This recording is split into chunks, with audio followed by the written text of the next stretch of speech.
नमस्कार दोस्तों, मेरा नाम है राहुल यादव और आप सभी का स्वागत है आज के स्पेशल वीडियो में। आशा करता हूँ आप सभी लोग कुशल मंगल होंगे। दोस्तों, आज की वीडियो का जो टॉपिक है ना, वो मैंने पिछली जो 2-3 वीडियोस बनाई थी उसमें बहुत सारे कमेंट्स आप लोगों की तरफ से मुझे मिले। तो उन कमेंट्स में से ही मैंने ये टॉपिक पिक किया है, क्योंकि आज की जो वीडियो है ना स्पेशली उन लोगों के लिए होने वाली है जो अपने रिटायरमेंट को लेकर ना काफ़ी ज़्यादा परेशान है। उनको जो उनकी सैलरी है उसके हिसाब से उनको लगता है कि वो अपने रिटायरमेंट को प्लान नहीं कर पाएंगे। क्योंकि यहाँ ये जो मैं टॉपिक रख रहा हूँ ना, ये 50,000 सैलरी और 45 और 50 के बीच में लगभग आपकी एज, इस तरह से मैं टॉपिक रख रहा हूँ कि अगर लगभग आपकी इतनी एज है और लगभग आप इतनी सैलरी ले रहे हैं, तो आप लोग वीडियोस तो देखते हैं रिटायरमेंट प्लानिंग के, लेकिन उसके बाद आपको लगता है कि यार इतनी सैलरी में हम लोग तो अपने रिटायरमेंट को प्लान नहीं कर पाएंगे। तो किस तरह से आप अपने रिटायरमेंट को प्लान कर सकते हैं और क्यों ये रिटायरमेंट प्लानिंग आपके लिए ज़रूरी है, हम लोग आज की वीडियो में बिल्कुल डिटेल में इस टॉपिक को क्लियर करने वाले हैं। तो बहुत ही ध्यान से देखिएगा और समझिएगा इस टॉपिक को, क्योंकि यह एक चीज़ मैं आप सभी को समझाने वाला हूँ एकदम सिंपल भाषा में। देखिए, कोशिश यहाँ पर ये करेंगे कि जो भी बातें हम करेंगे एकदम ग्राउंड लेवल की करेंगे। कोई यहाँ पर हवाई कहानी नहीं होगी, कोई यहाँ पर आपको हवाई रिटर्न्स नहीं दिखाए जाएंगे कि अरे इतने रिटर्न्स मिल जाएंगे, आप कर लो निवेश, ये कर लो। ऐसा कुछ नहीं है। एकदम सिंपल तरीके से इस चीज़ों को समझेंगे कि आखिरकार हम अपने रिटायरमेंट को एक प्रॉपर तरीके से प्लान कैसे कर सकते हैं। तो आइए शुरू करते हैं। कुछ 3-4 पॉइंट्स मैंने रखे हैं आपके लिए जो कि बहुत ही ज़्यादा आपके लिए इंपॉर्टेंट होने वाले हैं। देखिए, केस स्टडी हम यहाँ पर कोई भी एक मान लेते हैं, एग्जाम्पल के लिए किसी का भी नाम रख लेते हैं। मान लीजिए रमेश नाम हम लोग यहाँ पर रख लेते हैं। रमेश जी की जो एज है वो 45 की है। ठीक है, एग्जाम्पल के लिए रख रहे हैं, 45 ईयर्स की उनकी एज है। अभी जो उनकी करंट सैलरी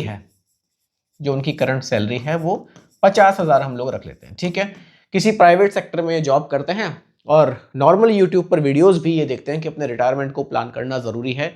तो अब इनके केस में क्या हो सकता है, किस तरह से अपने रिटायरमेंट को प्लान कर सकते हैं। देखिए, थोड़ा सा ना ग्राउंड लेवल पर इन चीज़ों को समझना ज़रूरी है कि भाई अब 50,000 सैलरी है मेरी, अब खर्चे भी बहुत सारे हैं। ऐसा तो नहीं है ना कि सीधा किसी ने कह दिया भाई 50,000 में से आप 10,000 रुपये महीना निवेश कर लो तो आपके रिटायरमेंट को आप सिक्योर कर लोगे।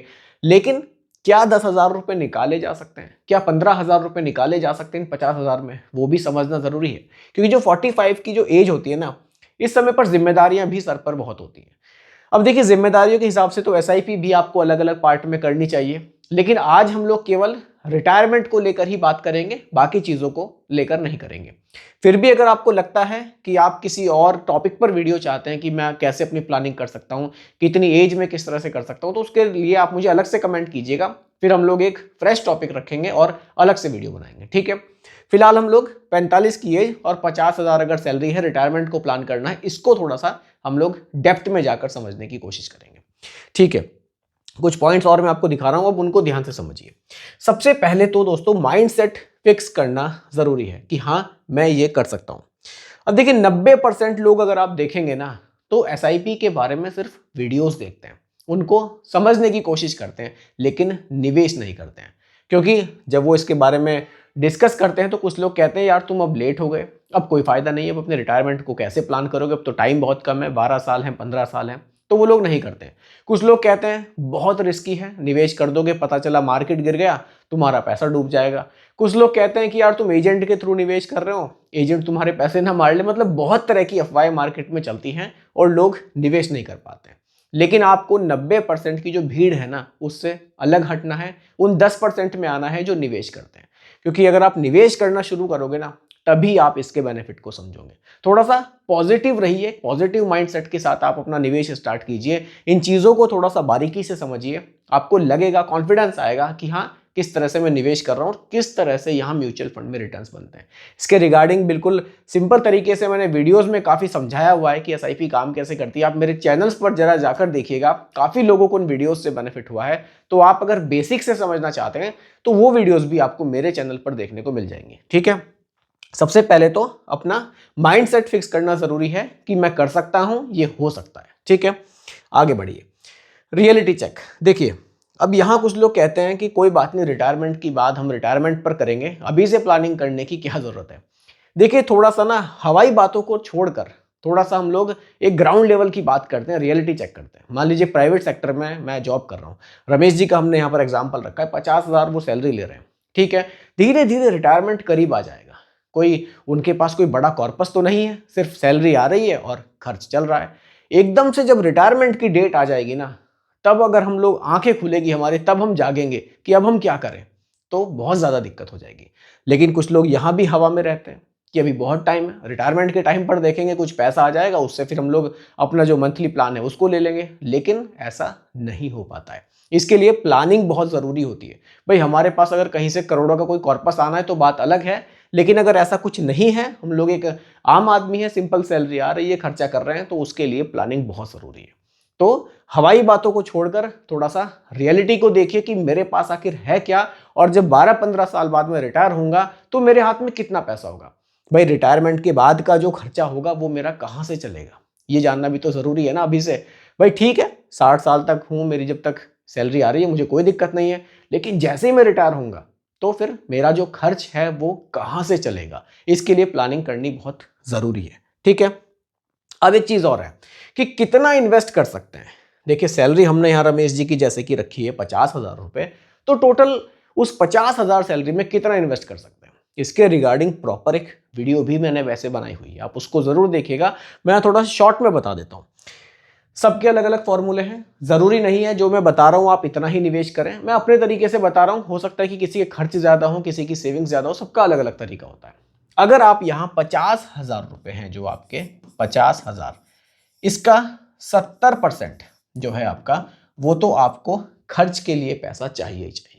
भाई ऐसा नहीं है कि आप 50,000 में से सीधा 10,000 15,000 की एसआईपी कर देंगे, फिर ग्राउंड लेवल की बात ही नहीं रही। फिर तो सिर्फ वीडियोस पर व्यू बढ़ाने वाली बात है कि आप इतनी एसआईपी कर लीजिए इतना पैसा बन जाएगा, उसकी जरूरत नहीं है। आप थोड़ा सा रियलिटी को समझिए कि 50,000 सैलरी है, उसका 70% कितना बनेगा, लगभग लगभग क्या क्लियर है, 35,000 रुपये बनेगा। ठीक है, 50,000 में से जो 35,000 रुपये है ना, ये ऐसे हैं जिस खर्च को आप रोक ही नहीं सकते। इसमें आपका रेंट भी हो सकता है, इसमें आपके बच्चों की फीस भी हो सकती है, इसमें आपका ग्रॉसरी का भी खर्च हो सकता है, इसमें आपका बिजली का बिल भी हो सकता है, इसमें आपका इंटरनेट का बिल भी हो सकता है। मतलब ऐसे खर्चे हैं जो होने ही होने हैं, इनको आप रोक नहीं सकते। क्योंकि भाई आप ऑफिस जाएंगे, उसके लिए भी आपको थोड़ा सा खर्च करना पड़ेगा, तभी तो ऑफिस जाएंगे, तभी तो पैसा कमाएंगे।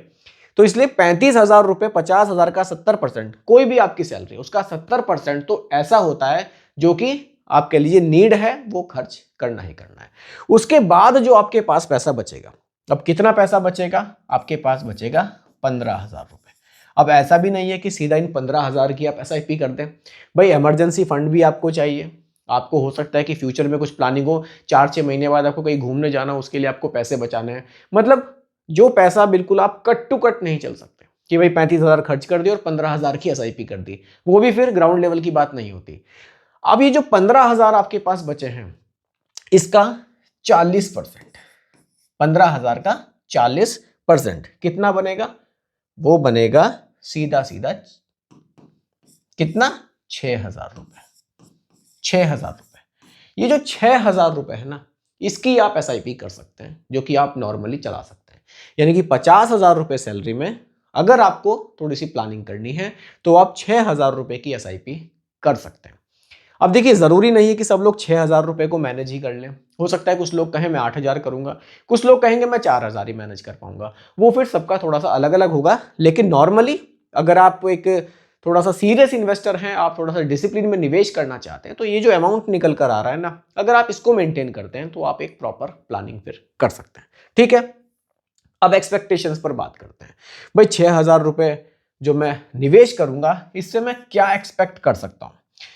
नॉर्मली यहाँ लोग थोड़े से कंफ्यूज होते हैं और फिर परेशान भी होते हैं। अब देखिए यहाँ एक्सपेक्टेशंस लोग रख लेते हैं 20%, 25%, 28%। मैंने देखा है, लोगों से बात की है मैंने, काफ़ी लोग मेरे से बात करते हैं तो उनकी जो उम्मीदें हैं म्यूचुअल फंड से वो बहुत ज़्यादा है। कुछ लोगों को लगता है कि भैया 20% से तो ऊपर ऊपर ही बनेगा ना, जबकि ऐसा नहीं है। ये मार्केट बेस्ड रिटर्न्स है। हो सकता है कि आपको जो आप उम्मीद कर रहे हो उससे भी ज़्यादा मिल जाए, हो सकता है कि जो आप उम्मीद कर रहे हो उससे बहुत कम आपको रिटर्न्स मिले। क्योंकि अगर आप पास्ट रिटर्न्स उठाकर देखेंगे, पिछले 10 साल 15 साल का डेटा थोड़ा सा अगर आप चेक करेंगे, तो आपको लगेगा कि वाकई कितनी उठक पटक मार्केट में, कितनी बार रिटर्न्स नेगेटिव हुए हैं, कितनी बार रिटर्न्स बहुत अच्छे भी बने हैं। तो लॉन्ग टर्म में एवरेजिंग का बेनिफिट आपको यहाँ मिल सकता है। बहुत ज्यादा उम्मीदें आप इससे ना रखें तो बढ़िया होगा। उम्मीदें कितनी रख सकते हैं आप, लगभग 12% की उम्मीद मानकर चलिए। फिक्स 12 भी नहीं है, लेकिन एक्सपेक्टेशंस 12% के आसपास की रखिए, फ्यूचर में ज्यादा मिलेगा तो आपको ही बेनिफिट होगा। एक्सपेक्टेशंस अगर आप 12% की रखते हैं, 6,000 रुपए की आप एसआईपी कर सकते हैं। 6,000 पर मंथ की अगर आप एसआईपी करते हैं, रिटर्न्स जो हमने यहां पर रखे हैं एक्सपेक्टेशंस के हिसाब से 12% अगर आप रखते हैं और आप इस एसआईपी को 15 ईयर्स तक कंटिन्यू करते हैं, तो आपको क्या मिल सकता है और इस अमाउंट को फिर आप कैसे बढ़ा सकते हैं उसको समझिए। इसके लिए सिंपली एक एसआईपी कैलकुलेटर का हम यहां पर यूज करेंगे, जो कि एकदम सिंपल कैलकुलेटर है, इसमें भी कोई तामझाम नहीं है, सब चीजें सिंपल रखने की कोशिश की। 6,000 रुपए एक्सपेक्टेड जो रिटर्न्स हैं वो 12% हम रख रहे हैं, और हम यहां जो ड्यूरेशन है वो 15 साल की रख रहे हैं। बिल्कुल रिजल्ट आपके सामने आएगा। देखिए, आपका जो निवेश होगा वो 10,80,000 रुपए का होगा। उसकी जो फाइनल वैल्यू आप देख रहे हैं वो लगभग 28 लाख रुपए के आसपास की देखने को मिल सकती है।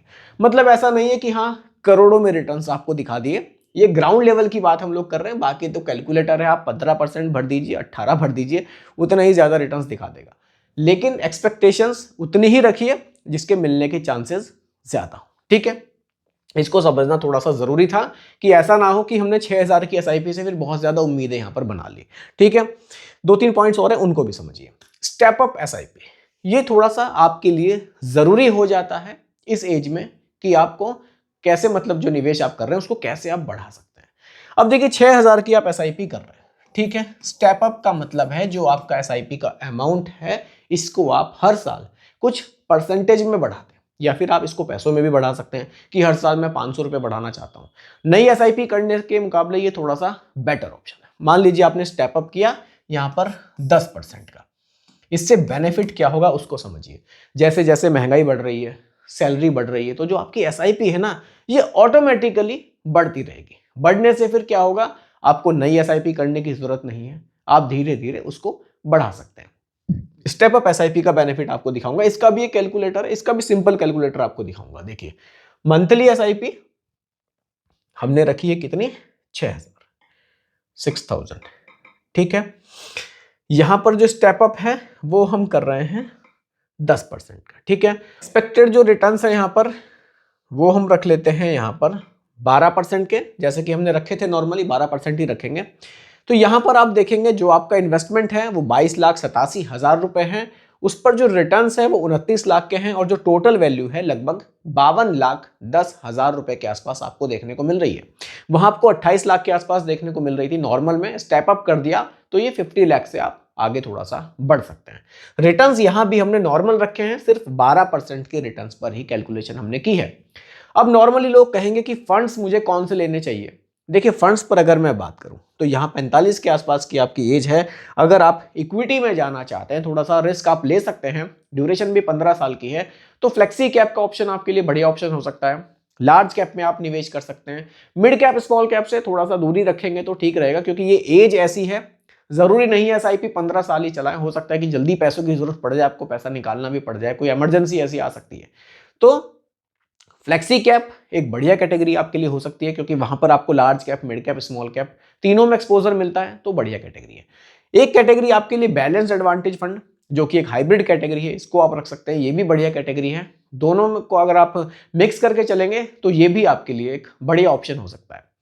बाकी रिटायरमेंट के बाद की अगर मैं बात करूं, जो हम लोग जिस टॉपिक पर मेनली बात कर रहे हैं, देखिए, अगर आप एसआईपी के थ्रू कुछ एक बड़ा कॉर्पस बनाते हैं तो ये आपके रिटायरमेंट के बाद कैसे काम आएगा इसको समझिए। जैसे कि हमने स्टेप अप करके एसआईपी की, लगभग 50 लाख का कॉर्पस हमने बना लिया, तो क्या होगा, ये 50 लाख से ना फिर अपनी एक एसडब्ल्यूपी के थ्रू आप मंथली इनकम जनरेट कर सकते हैं। अगर आपके पास ये एसआईपी नहीं होगी, ये कॉर्पस नहीं होगा, तो रिटायरमेंट के बाद एकदम से आपको बहुत सारी दिक्कतों का सामना करना पड़ सकता है। लेकिन अगर हम प्रॉपर प्लानिंग से चलेंगे तो रिटायरमेंट के बाद भी हम लोग एक सैलरी जिस तरह से आज ले रहे हैं वो भी ले सकते हैं, और वो भी बिना कुछ काम किए, क्योंकि आपका जो पैसा है वो आपके लिए काम करेगा। आपने एसआईपी के थ्रू जो कॉर्पस बनाया है वो पैसा आपने निवेश कर दिया, और वहां से फिर आप एसडब्ल्यूपी के थ्रू एक अमाउंट अपना सेट कर लेंगे, हर महीने उतना पैसा आपके अकाउंट में आता रहेगा। एसडब्ल्यूपी को प्रॉपर अगर आप समझना चाहते हैं तो इसके रिगार्डिंग भी आप मेरे चैनल पर वीडियोस देख सकते हैं। मैंने एसडब्ल्यूपी को बिल्कुल प्रॉपर तरीके से, एकदम सिंपल तरीके से आप लोगों के लिए समझाया हुआ है, उसको जाकर आप जरूर देखिएगा। तो दोस्तों, यही आज की वीडियो का टॉपिक मैंने रखा था कि अगर आपकी एज 45-50 के आसपास है और आप अपने रिटायरमेंट को प्लान करना चाहते हैं तो किस तरह से आप अपने रिटायरमेंट को प्लान कर सकते हैं, किस तरह से रिटायरमेंट के बाद भी आप एक मंथली सैलरी अपनी जनरेट कर सकते हैं। बाकी दोस्तों, अगर आपको ये टॉपिक पसंद आया हो या आप भी किसी टॉपिक पर वीडियो चाहते हैं तो आप लोग मुझे कमेंट कर सकते हैं, क्योंकि जो वीडियोस के टॉपिक हैं ये मैं आपके कमेंट से ही निकालता हूँ। बाकी वीडियो पसंद आई हो लाइक शेयर आप ज़रूर कीजिएगा, और अगर चैनल पर नए हैं सब्सक्राइब करना मत भूलिएगा। मिलते हैं जल्दी एक और नई वीडियो के साथ। धन्यवाद।